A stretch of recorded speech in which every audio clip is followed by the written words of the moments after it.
كل نفس ذائقة الموت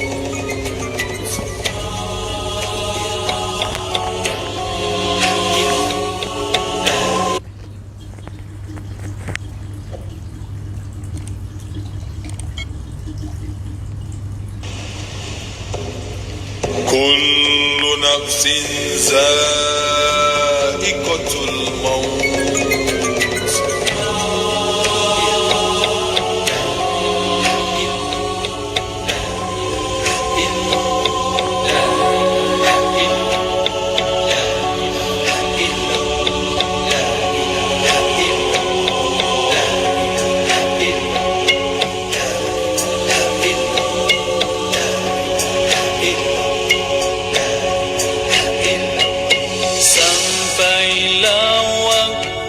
ajal kan datang, malaikat maut segera menjelang, dicabut nyawa tiada terbilang, sakit terasa bukan kepalang, dicabut nyawa tiada terbilang, sakit terasa bukan kepalang.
Assalamualaikum warahmatullahi wabarakatuh.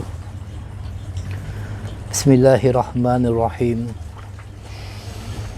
Alhamdulillahi rabbil alamin. Wassalatu wassalamu ala asyrafil anbiya'i wal mursalin wa ala alihi wa sahbihi ajma'in. Allahumma salli ala sayyidina Muhammad salatan tukhrijuni min zulmatil wahmi wa tuqrimuni binuri fahmi wa tudihuli ma ashkala hatta yufham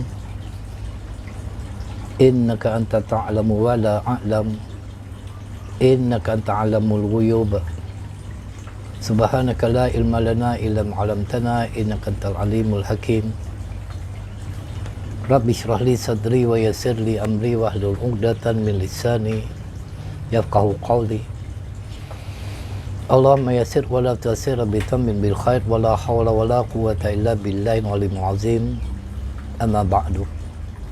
InsyaAllah pada pagi ini kita akan menyambung perbahasan daripada kitab yang telah dikarang oleh Imam Al-Qurtubi rahimahullah ta'ala, Rahsia Kematian, Alam Akhirat dan Kiamat, masuk kepada bab mentalkinkan mayat dengan kalimah La ilaha illallah, kalimah tauhid, kalimah yang kita harapkan dapat kita ucapkan sebelum kita bertemu dengan Allah Subhanahu wa taala. Maka dengan itulah kita dituntut untuk senantiasa berdoa kepada Allah Subhanahu wa taala dengan doa Allahumma ja'al akhir kalamina indantiha ajalina qawla la ilaha illallah. Ya Allah, jadikanlah akhir perkataan kami ketika akhir ajal kami dapat menyebut la ilaha illallah wa la taj'alna minal maftunin walad dhalin walal mudallin. Ya? Dan moga-moga tidak termasuk kita di kalangan orang yang terfitnah, bukan orang yang sesat dan bukan orang yang menyesatkan orang lain. Iaitu doa ini, Allahumma ja'al akhir kalamina indantihai ajalina qaul la ilaha illallah. Baik. Diriwayatkan daripada Abu Sa'id Al-Khudri radhiyallahu anhu ta'ala bahawa Rasulullah sallallahu alaihi wasallam bersabda, laqinu mautakum la ilaha illallah. Talkinkan mayatmu dengan kalimah la ilaha illallah. Iaitu talqin ini, apa dia talqin? Mengajar orang yang hampir kepada kematian dalam keadaan sakarat ketika itu dengan kalimah la ilaha illallah, agar dia dapat mengikut bacaan kita. Dan ini sangat-sangat dituntut untuk kita membisikkan ke telinganya dan untuk kita mengajar kepadanya. Imam Abu Dunya menyatakan daripada Zaid bin Aslam, Sayyidina Uthman bin Affan radhiyallahu anhu ta'ala mengatakan Rasulullah sallallahu alaihi wasallam bersabda, izah taradal mayyita falaqinuhu la ilaha illallah fa innahu ma min abdin yakhtimu lahu biha mautahu illa kanat zadahu ilal jannah.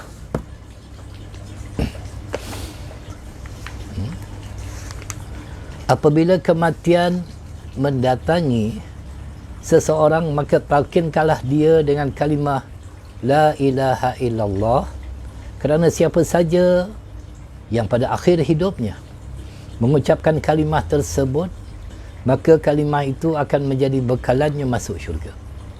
Tetapi harus diingat, setelah orang yang kita ajar itu mengucapkannya, tak perlu lagi kita ajar dan tak perlu lagi untuk kita bersembang dengan dia dan sebagainya, kerana kita nak kalimah yang terakhir sebelum dia bertemu dengan Allah, dengan kalimah la ilaha illallah. Ya. Sayyidina Umar bin Khattab radhiyallahu ta'ala berkata, ajarkan olehmu kalimah la ilaha illallah kepada seseorang yang akan meninggal dunia, kerana pada masa itu dia akan melihat apa yang tidak kamu lihat. Kerana ketika itu dia juga digoda oleh syaitan, iblis laknatullah, dan dia juga diperlihatkan tempatnya. Malah dia juga melihat rombongan malaikat yang datang membantu malaikat Israel alaihi salam untuk mencabut nyawanya. Abu Nu'aim menyatakan satu hadis daripada Makhul, daripada Ismail bin Iyasi bin Abu Mu'az Uthbah bin Hamid, daripada Makhul daripada Wailah bin Al-Aqsa, bahawa Rasulullah sallallahu alaihi wasallam bersabda, ahduru mautakum walaqinuhum la ilaha illallah wabashiruhum bil jannah fa innal hakimi minar rijali yatahayru inda zalikal masra wa inna syaitana aqrabu ma yakunu min ibni adam inda dhalikal masra walladhi nafsi biyadihi lamu'aniyatu malakil mauti ashaddu min alfi sarfati saif walladhi nafsi biyadihi la takhruju nafsu abadin minad dunya hatta yata'allam kulla araqin minhu ala hiyalih. Pergilah kamu kepada orang yang akan meninggal dunia dan ajarkan mereka ucapan la ilaha illallah. Beri mereka khabar gembira berupa syurga. Kerana pada masa itu syaitan berada amat dekat dengan orang yang meninggal dunia. Itu sebab orang yang nak meninggal dunia, kita tak boleh tinggalkan dia seorang-seorang. Mesti ada seseorang di sisinya. Paling tidak membacakan Al-Quran, membacakan surah Yasin untuk menghindarkan gangguan syaitan tersebut. Kerana syaitan sangat dekat, sangat menghampiri kepada orang yang hampir kepada sakaratul maut, hampir kepada matinya itu, kerana ingin menggoda orang tersebut. Aku bersumpah bahawa pandangan malaikat maut lebih sakit daripada libasan 1000 pedang. Dan aku juga bersumpah bahawa tidak akan keluar roh seseorang sehingga orang itu berkeringat apabila sakit ini disebabkan oleh kesalahannya. Roh orang mukmin yang berkeringat itu sangat-sangat baik. Sangat-sangat dituntut. Sangat-sangat baik. Kerana syaitan, iblis laknatullah senantiasa dia akan datang. Sebagaimana yang berlaku kepada Imam Ahmad bin Hanbal radhiyallahu anhu ta'ala. Ketika itu dalam keadaan sakit yang disangkakan oleh anak-anak muridnya, Imam Ahmad bin Hanbal ketika itu akan menemui Tuhannya, akan menemui Allah Subhanahu wa ta'ala. Maka datang anaknya mentalkinkannya dengan kalimah la ilaha illallah di sebelah kanan. Tetapi Imam Ahmad bin Hanbal ketika itu berpaling ke sebelah kiri. Datang pula yang sebelah kiri anak muridnya itu mentalkinkan dia la ilaha illallah, dan Imam Ahmad bin Hanbal berpaling ke sebelah kanan. Masya Allah, tabarakallah. Maksudnya tidak mengikut apa yang telah ditalkinkan oleh anak muridnya. Ala kulli hal, alhamdulillah, Allah Subhanahu wa ta'ala telah memberi kesembuhan kepada Imam Ahmad bin Hanbal.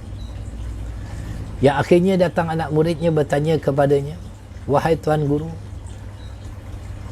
di saat kami melihat guru dalam keadaan nazak, yang kami sangkakan hampir bentuk bertemu dengan Allah Subhanahu wa ta'ala, maka sebagaimana yang telah pernah Tuan Guru ajarkan untuk mentalkinkan orang yang hampir menemui kematian itu dengan kalimah la ilaha illallah, lalu kami talkinkan Tuan Guru tetapi Tuan Guru berpaling daripada kami.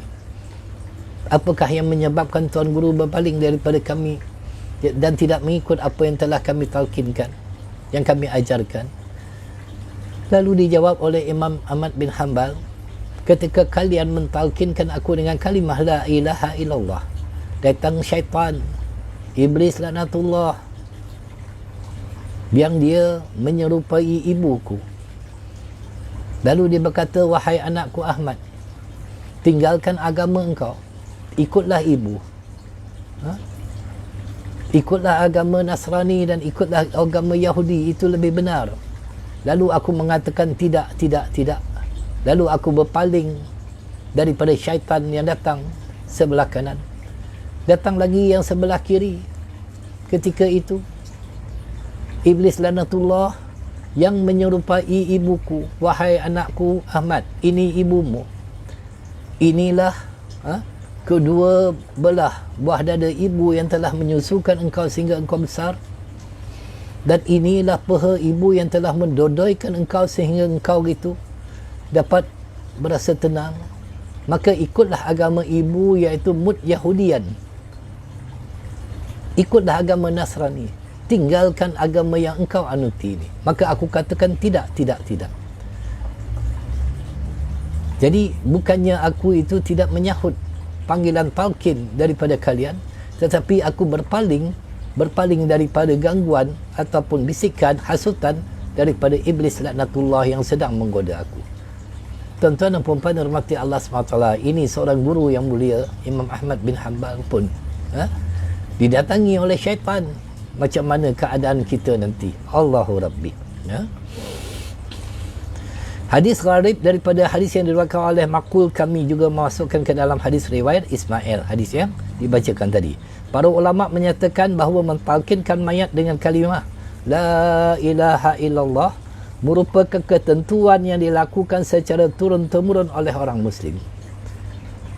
Oleh kerana itu, sesiapa yang mengucapkan kalimah La ilaha illallah pada akhir hidupnya, maka dia akan mendapat kebahagiaan. Perkara ini secara umum seperti yang terdapat di dalam hadis baginda Nabi SAW, man kana akhiru kalamihi la ilaha illallah dakhalal jannah. Siapa yang akhir perkataannya mengucapkan kalimah la ilaha illallah, maka dia akan masuk syurga.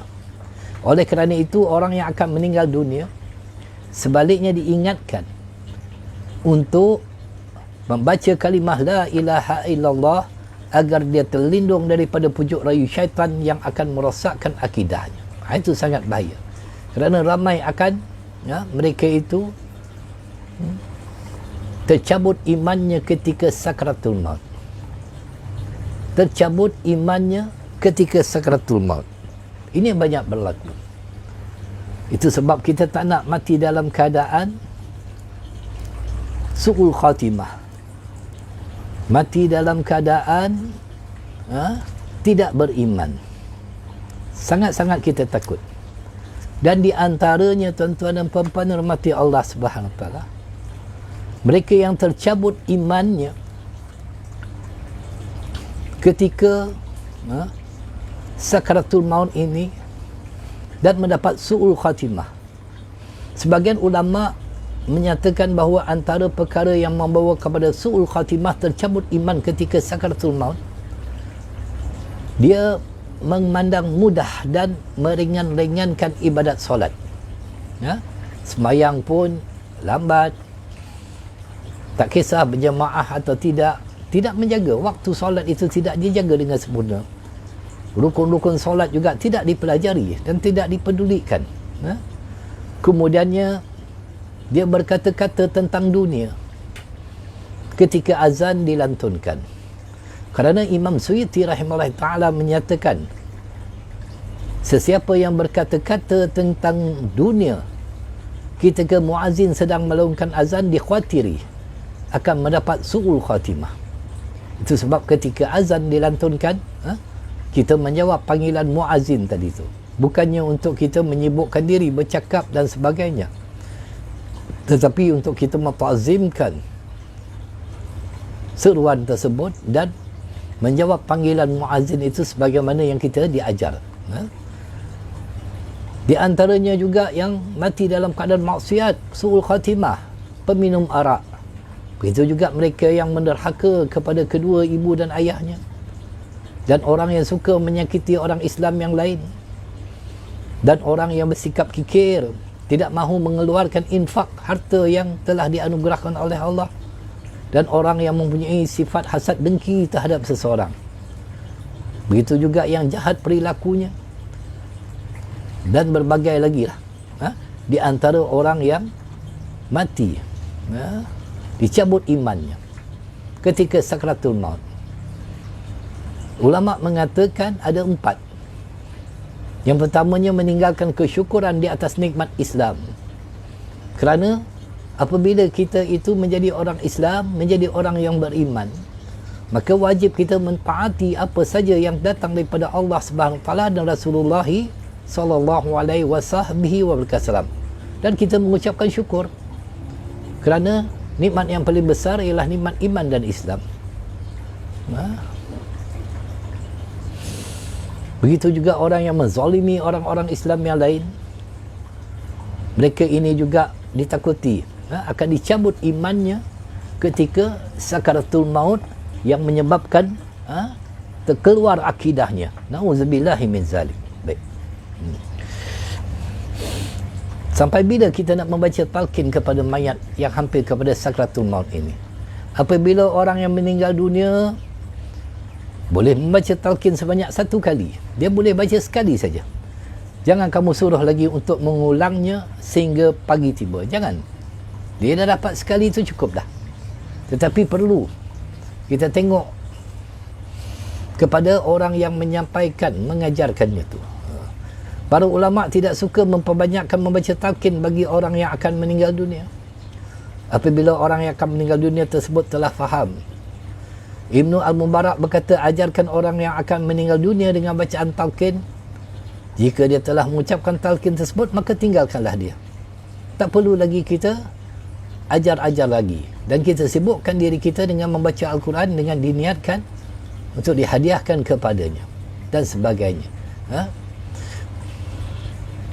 Abu Muhammad Abdul Haq berkata, perkara tersebut dilakukan kerana jika si mati diajarkan terus menerus untuk membaca talqin, maka dia akan merasa terusik dan bosan, sehingga syaitan dengan mudah menjadikan lidahnya berat untuk mengucapkan talqin tersebut.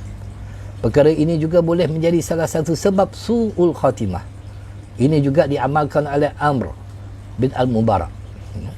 Al-Hasan bin Isan mengatakan bahawa Ibnu Al-Mubarak berkata kepadanya, talqinkanlah aku jika aku meninggal dunia, dan berhentilah ketika aku telah membaca talqin sebanyak 2 kali.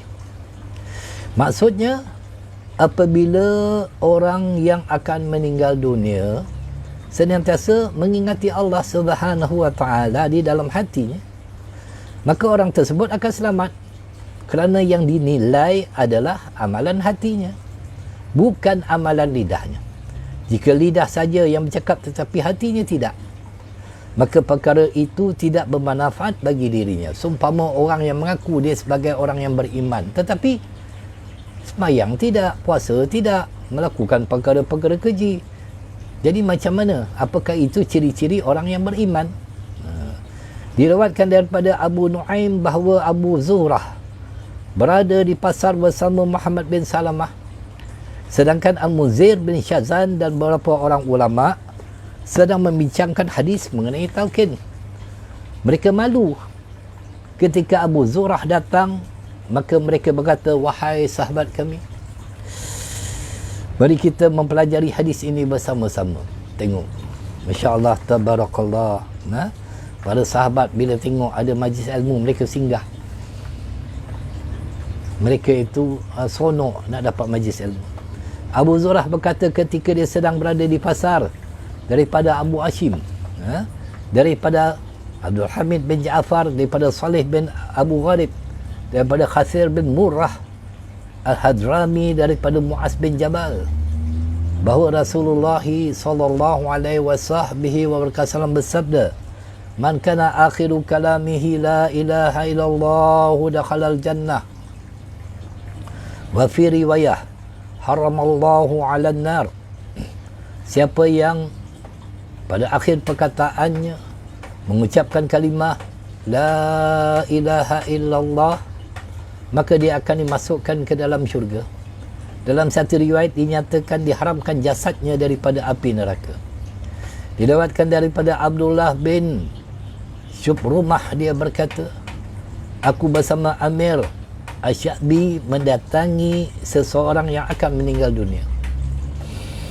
Sesampainya di sana kami melihat orang tersebut disuruh membaca talqin terus menerus sehingga perkara itu terasa berat baginya. Asy-Sya'bi kemudian berkata kepada orang yang menyuruh tersebut, bersikap lembutlah kepada orang sakit itu. Jangan didesak, jangan terlalu. Sekali saja dia dah ikut tu dah okey dah, walaupun dia mendapat menyebut Allah, itu dah cukup dah. Orang sakit itu kemudian berkata, aku tidak peduli baik kamu mentalkinkan aku atau tidak. Lalu dia membaca ayat di dalam Al-Quran, a'udzubillahi minasyaitonirrajim, idza ja'ala alladhina kafaru fi qulubihimul hamiyati hamiyatul jahiliyah fa'anzalallahu sakinatahu ala rasulih wa ala al-mu'minin wa anzamahum kalimatat taqwa wa kanu ahaqqa biha wa ahlaha wa kana Allah bikulli syai'in alima. Ketika orang kafir menanamkan rasa sombong di dalam hati mereka, iaitu rasa sombong secara jahiliyah, orang kafir, idza ja'ala alladhina kafaru fi qulubihim hamiyatal jahiliyah, ketika jahiliyahnya, maka Allah menurunkan ketenangan kepada rasulnya, iaitu baginda Nabi SAW, dan kepada orang mukmin, dan Allah SWT mewajibkan kepada mereka tetap taat menjalankan kalimah taqwa, dan mereka lebih berhak dengan itu dan patut memilikinya. Dan Allah SWT Maha mengetahui segala sesuatu. Asy-Sya'bi kemudian berkata, segala puji bagi Allah SWT yang telah memberikan keselamatan kepada sahabat kami. Junaid disuruh mengucapkan kalimah la ilaha illallah ketika akan meninggal dunia. Dia berkata, aku tidak lupa dengan kalimah itu dan aku akan membacanya. Orang yang akan meninggal dunia sepatutnya diajarkan membaca talqin dan syahadah. Diriwayatkan daripada Abu Nu'aim Al-Hafiz, daripada Makhul, daripada Wa'ilah bin Asqa, bahawa Rasulullah SAW bersabda, pergi kepada orang yang akan meninggal dunia dan ajarkan membaca talqin la ilaha illallah, lalu beri khabar gembira berupa syurga kepadanya. Orang yang bijak ketika itu nampak aneh olehnya, sedangkan syaitan ketika itu berasa amat dekat dengan anak-anak Adam, kerana perjanjian syaitan dengan Allah, selagi kita itu belum lagi mati, selagi hayat di kandung badan, dia tetap akan menggoda kita. Demi Allah SWT, pandangan malaikat maut lebih sakit daripada libasan 1000 pedang, dan roh tidak keluar sebelum di seluruh anggota tubuh merasakan kepedihan mati. Allahu Rabbi. Diriwayatkan daripada Abu Hurairah radhiyallahu ta'ala bahawa Rasulullah SAW bersabda, hadara malakul maut rajula qala fa nazara fi qalbihi falam yajid fihi syai'a fa fakka bihayyihi fawajada tarafa lisanihi lasifan bihunkihi yaqulu la ilaha illallah fawurilahu bikalimatihi ikhlas. Malaikat maut mendatangi seseorang ketika nak mati, kan malaikat maut akan datang, kemudian dia melihat hati orang itu, tetapi dia tidak mendapati apa-apa amalan. Malaikat maut lalu membuka dagunya dan dia melihat lidah orang itu melekat di langit-langit sambil mengucapkan la ilaha illallah. Maka Allah SWT pun memberi keampunan baginya kerana kalimat ikhlas tersebut. Kalimat ikhlas la ilaha illallah. Di antara juga yang disebut oleh baginda Nabi SAW, barang siapa membaca la ilaha illallah sebanyak 70,000 kali, maka dia telah memerdekakan dirinya, membebaskan dirinya daripada api neraka.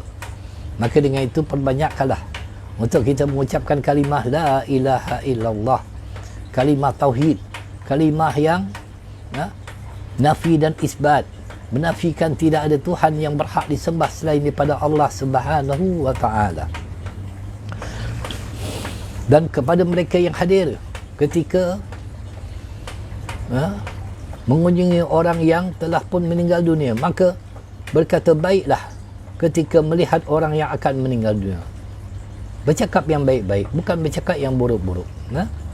Ummu Salamah berkata, Rasulullah SAW berkata, iza hadartumu marida awil mayyita faqulu khairan fa innal malaikata yu'minuna ala ma taqulun. Jika kamu semua melihat orang yang sedang sakit atau orang yang akan meninggal dunia, maka berkata-katalah yang baik, kerana malaikat akan mengaminkan semua perkataan kamu semua itu. Iaitu senantiasa berkata baik terhadap orang yang akan meninggal dunia itu. Walaupun kita melihat dia dalam keadaan susah ketika itu, sukar untuk melepaskan, nak berpisah antara roh dan jasad ini. Jangan kita bersanggup buruk kepada orang-orang yang hampir kepada kematian. Kita tengok dia susah nak mati, tengok susah nak mati. Ini mesti apa-apa orang ni. Kadang-kadang orang menziarahi orang yang sedang nazak, ketika itu tidak ada adabnya. Tidak ada adabnya. Maka berkata yang baik. Ketika Abu Salamah meninggal dunia, Ummu Salamah pergi menemui Rasulullah sallallahu alaihi wasallam lalu berkata, "Wahai Rasulullah, Abu Salamah telah meninggal dunia." Rasulullah sallallahu alaihi wasallam lalu berkata, "Ucapkanlah, ya Allah, ampunilah dosaku dan dosa dia." Yakni orang yang meninggal dunia. Serta berikanlah aku ganti balasan yang baik. Allah SWT lalu menggantinya dengan orang yang lebih baik kepadaku, iaitu Rasulullah sallallahu alaihi wasallam. Diriwayatkan daripada Ummu Salamah, dia mengatakan bahawa Rasulullah sallallahu alaihi wasallam melihat Abu Salamah yang telah meninggal dunia dengan mata yang masih terbuka.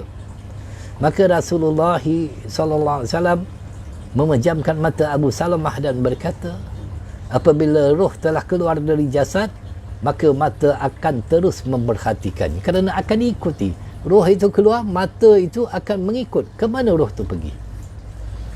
Itu sebab adat orang kita itu, kadang-kadang dia letak duit kan, duit 50 sen diletaknya kat mata tu bagi berat, biar tertutup. Tutuplah dengan tangan kita, ambil tangan kita tu, usap dan tutup matanya.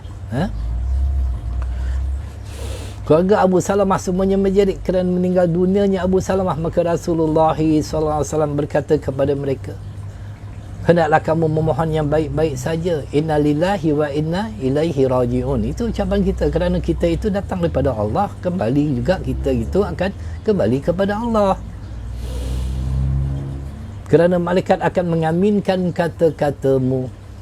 Rasulullah SAW kemudian berdoa, ya Allah, ampunilah dosa Abu Salamah serta orang yang ditinggalkannya, dan tinggikanlah darjatnya. Ya Allah, lapangkanlah serta berikan cahaya di dalam kuburnya. Itu doa yang baik-baik bagi orang yang telah pun meninggal dunia. Para ulama mengatakan bahawa apabila kamu melawat orang sakit atau menziarahi orang yang meninggal dunia, maka ucapkanlah kata-kata yang baik, kerana malaikat akan mengaminkan semua kata-katamu ketika itu. Kerana di saat kita itu menziarahi orang yang sedang sakit, kita itu diiringi oleh 70,000 malaikat. Masya Allah, tabarakallah. Dan hendaklah kita bertakziah yang baik-baik kepadanya, khabar gembira. Allah akan membalas di atas perbuatan baik kita itu. Oleh sebab itu, ulama amat suka sekali menyenguk orang soleh yang meninggal dunia. Orang yang soleh. Kerana mereka dapat mengambil pelajaran daripada kematian orang soleh itu. Dan mendoakannya serta orang yang ditinggalkannya. Malaikat akan mengaminkan segala permohonan yang diucapkan ketika itu. Sehingga semuanya bermanfaat bagi si mati dan orang yang ditinggalkannya. Jadi, ketika kita nak mentup mayat itu, matanya, kerana matanya itu akan melihat, akan mengikuti ke mana rohnya pergi. Maka diriwayatkan daripada Syaddad bin Aus bahawa Rasulullah sallallahu alaihi wasallam bersabda, "Iza hadartum mautakum fa'ahmidur basara fa inna basara yatba'ur ruh wa qulu khairan fa innal malaikata tu'amminu ala ma qala ahlul mayit." Jika kamu semua melawat orang yang akan meninggal dunia dalam kalangan kamu semua, maka tutuplah mata orang yang telah meninggal dunia itu, kerana mata itu mengikut arah perginya roh. Ucapkanlah perkataan yang baik-baik, kerana malaikat akan mengaminkan semua kata-kata keluarga yang ditinggalkan oleh si mati. Diriwayatkan daripada Al-Qara'isi Abu Bakar Muhammad bin Ja'far, daripada Abu Musa Imran bin Musa, daripada Abu Bakar bin Abu Syaibah, daripada Ismail bin Ulayyah, daripada Hisham bin Hasan, daripada Hafsah bin Sirin, daripada Ummu Hasan, dia berkata, tengok bersambung kan hadis ini. Tu kita belajar hadis mesti bersanad, daripada siapa qala hadasana dan sebagainya. Semasa aku berada dekat dengan Ummu Salamah, tiba-tiba beberapa orang datang menemuinya lalu berkata, fulan telah meninggal dunia. Dia lalu berkata, pergilah ke sana dan baca kesejahteraan atas para Rasul Allah dan segala puji bagi Allah Tuhan semesta alam. Itu ucapan yang baik. Diriwayatkan daripada Sufyan Al-Thawri rahimahullah ta'ala, daripada Sulaiman Al-Taimi, daripada Bakar bin Abdullah Al-Muzaini, dia berkata, apabila kamu akan menutup mata si mati. Ini dengar baik-baik. Kalau ada kaum kerabat kita nak meninggal dunia, kita nak tutup mata dia, apa yang kita nak baca ketika tutup mata tu? Ucapkanlah Bismillah wa ala millati Rasulillah. Setelah itu ucapkan Subhanallah. Apabila kita nak tutup kan, orang yang meninggal dunia disunatkan untuk kita menutup matanya, kerana matanya itu kadang-kadang dia melihat ke mana rohnya pergi. Jadi apa bacaannya? Sekali lagi saya ulang bacaannya, Bismillah, dengan nama Allah, wa ala millati Rasulillah. Bismillah wa ala millati Rasulillah. Itu saja bacaannya. Kemudian ucapkan Subhanallah.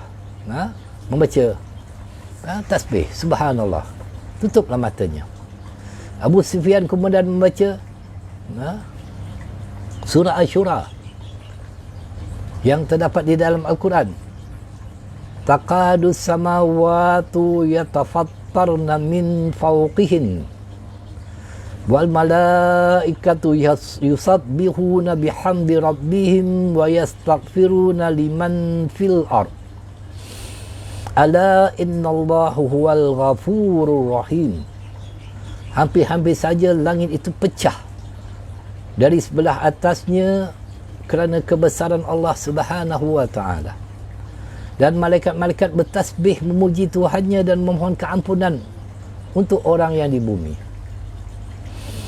Ingatlah sesungguhnya Allah dialah yang maha pengampun lagi maha penyayang. Abu Daud berkata, menutup mata si mati dilakukan setelah roh keluar daripada badannya. Lepas roh tu keluar, maka tutuplah matanya.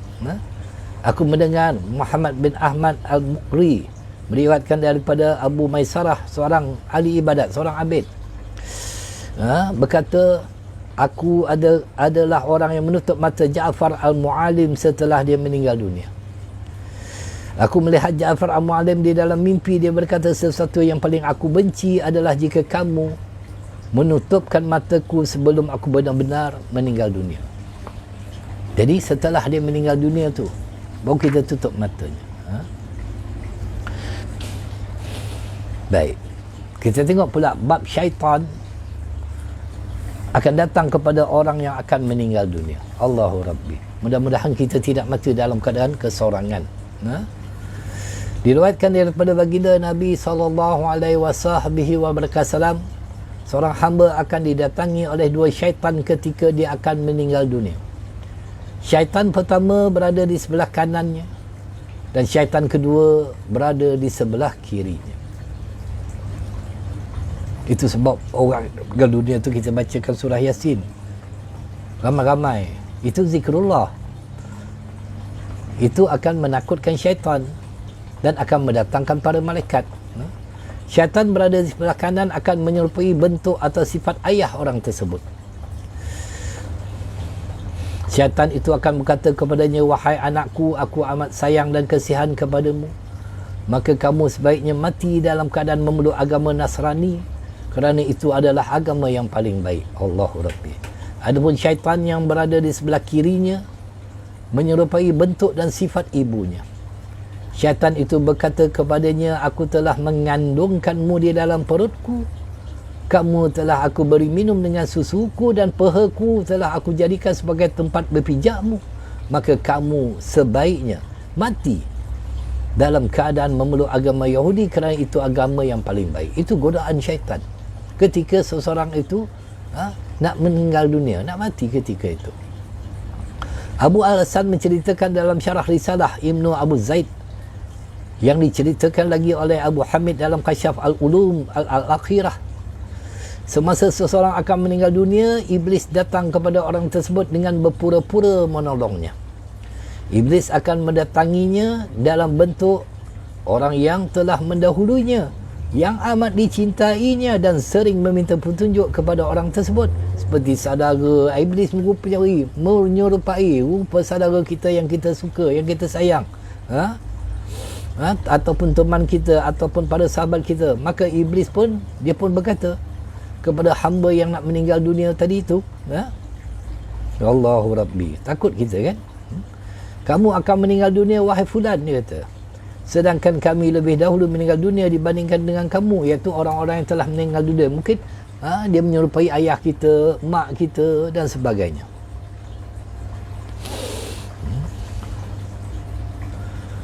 Maka kamu sebaiknya mati dalam keadaan memeluk agama Yahudi. Itu kerja iblis. Kerana itu merupakan agama yang akan diterima oleh Allah Subhanahu wa taala. Apabila perkara tersebut tidak berkesan, dia goda kita, tak berkesan, maka syaitan akan mendatangi dalam bentuk yang lain pula. Dia cari jalan nak menggoda kita, nak masuk kita, sehingga kan kita itu tercabut iman kita, terkeluar daripada Islam ketika akhir hayat kita. Allah. Kemudian bila tak berjaya, tak berkesan, dia cari jalan lain, dia tukar dalam bentuk lain pula. Lalu dia berkata, hendaklah kamu mati dalam keadaan memeluk agama Nasrani, kerana itu merupakan agama Nabi Isa yang telah menggantikan agama yang dibawa oleh Nabi Musa. Di dalamnya telah merangkumi semua akidah yang ada di dalam seluruh agama. Itu liciknya syaitan. Liciknya syaitan itu nak menggoda anak Adam ketika nak bertemu dengan Allah SWT. Pada masa itu akidah seseorang boleh terpesong. Allahu Rabbi. Itu sebab kita kena mantapkan pengajian akidah, tuan-tuan. Yang saya buat pengajian akidah setiap subuh hari Sabtu tu kan, mantapkan akidah betul-betul, biar kita kenal Allah Subhanahu wa taala, biar kita tahu. Kerana kalau dia mengatakan dia Tuhan kita, seumpama Dajjal yang mengaku Tuhan, bahawa kita tahu Allah itu tidak berbentuk, Allah itu tidak berjirim, tidak berjisim dan sebagainya. Itu sebab pengajian akidah ini sangat-sangat penting. Allah Subhanahu wa taala berfirman, Rabbana la tuzigh qulubana ba'da idh hadaitana wa hab lana min ladunka rahmah innaka antal wahhab.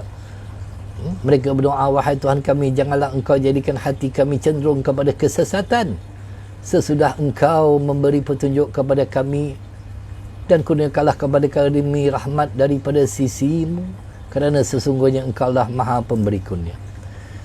Maksud ayat tersebut, janganlah engkau jadikan hati kami ketika akan meninggal dunia cenderung kepada kesesatan setelah engkau memberi kami petunjuk.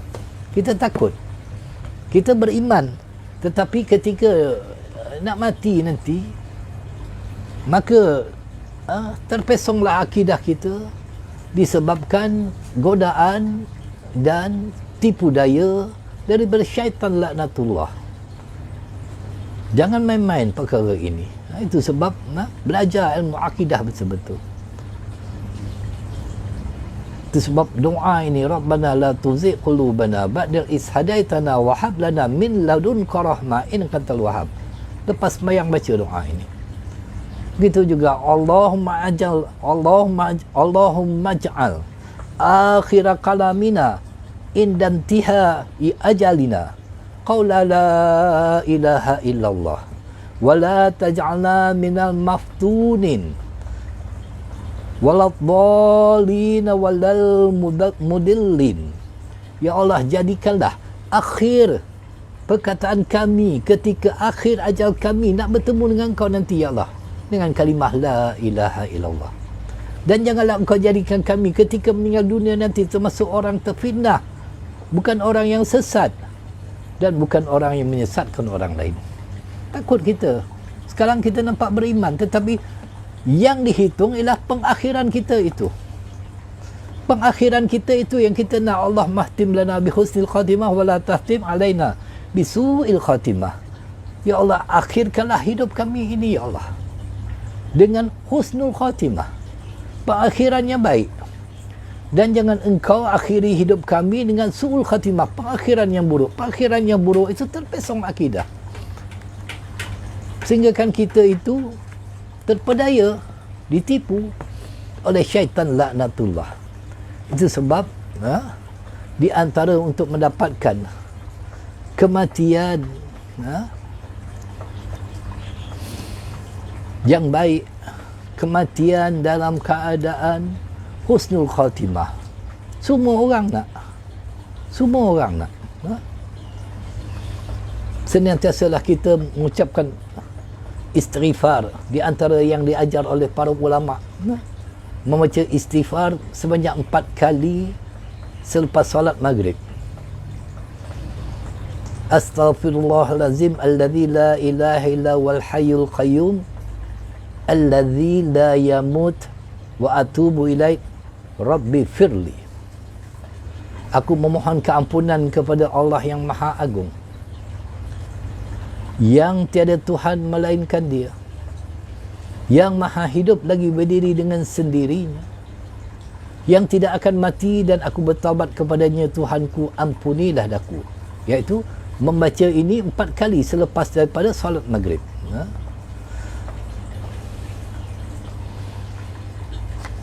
Takut kita. Itu sebab ada satu syair yang dibacakan, yang para ulama juga suka dengan syair Abu Nawas ini, yang dibacakan, ilahi lastulil firdausi ala wala aqwa ala naril jahimi. Allah fahabli taubatan waghfir zunubi fa innaka firuzan bil azimi. Kita nak Allah kurniakan kepada kita tu taubat dan ampunkanlah dosa-dosa kita tu. Begitu juga membaca selawat, tuan-tuan. Baca selawat selepas solat maghrib. Ni saya bagi siapa yang menonton ni, ambil perhatian. Nak tak mati dalam keadaan husnul khatimah? Kalau nak, amalkan. Selepas maghrib, baca istighfar 4 kali. Astaghfirullahalazim alladzi la ilaha illa huwal hayyul qayyum alladzi la yamut wa atubu ilaih rabbi firli. Itu untuk selepas maghrib. Kemudian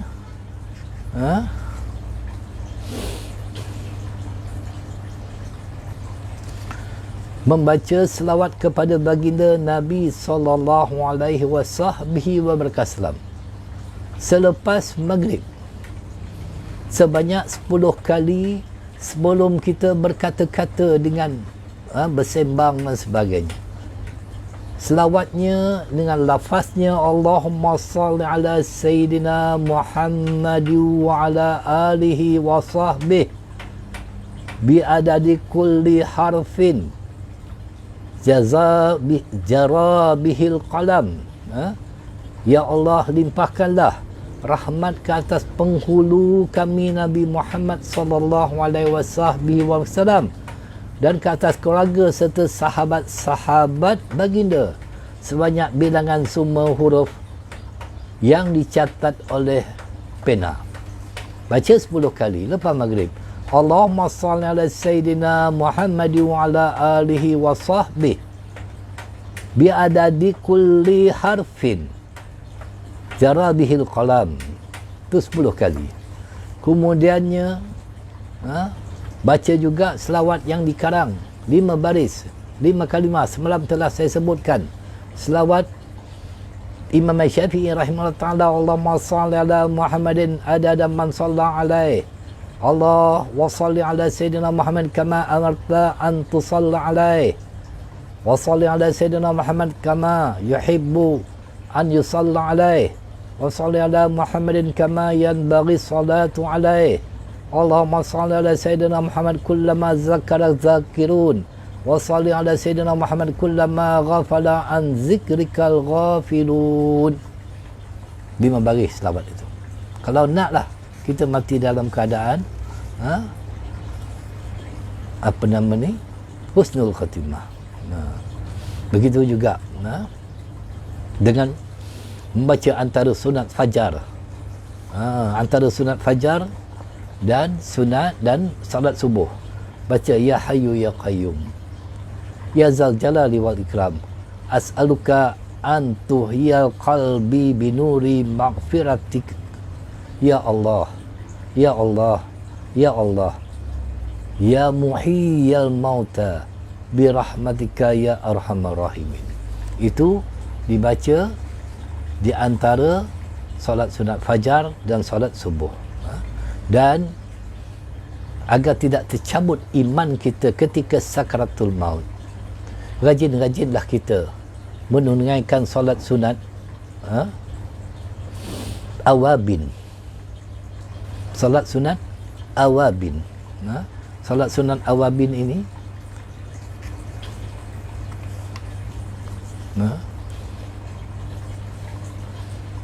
buat 2 rakaat di antara maghrib dan isyak, dan sebaiknya 6 rakaat, 2 rakaat, 2 rakaat, 2 rakaat.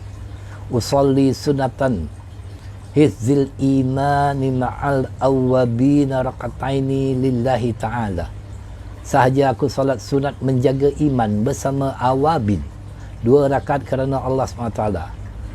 Rakaat pertama selepas baca Fatihah, baca surah Al-Qadr, innan anzalnahu fi lailatul qadr. Kemudian membaca surah Al-Ikhlas sebanyak 6 kali.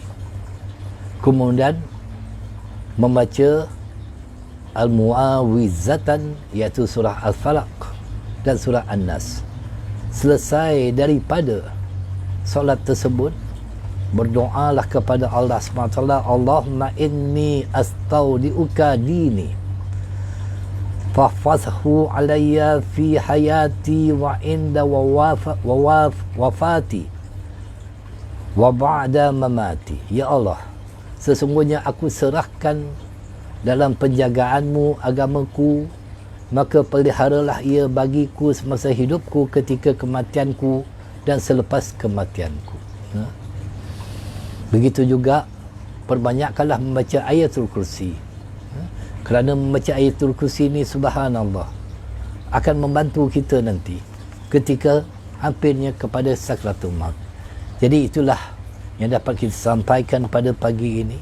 Mudah-mudahan Allah SWT akan menjadikan kita ataupun menjemput kita nanti apabila tiba waktu dan ketikanya, dengan kematian husnul khatimah, dapat kita mengucapkan kalimah la ilaha illallah Muhammadur Rasulullah.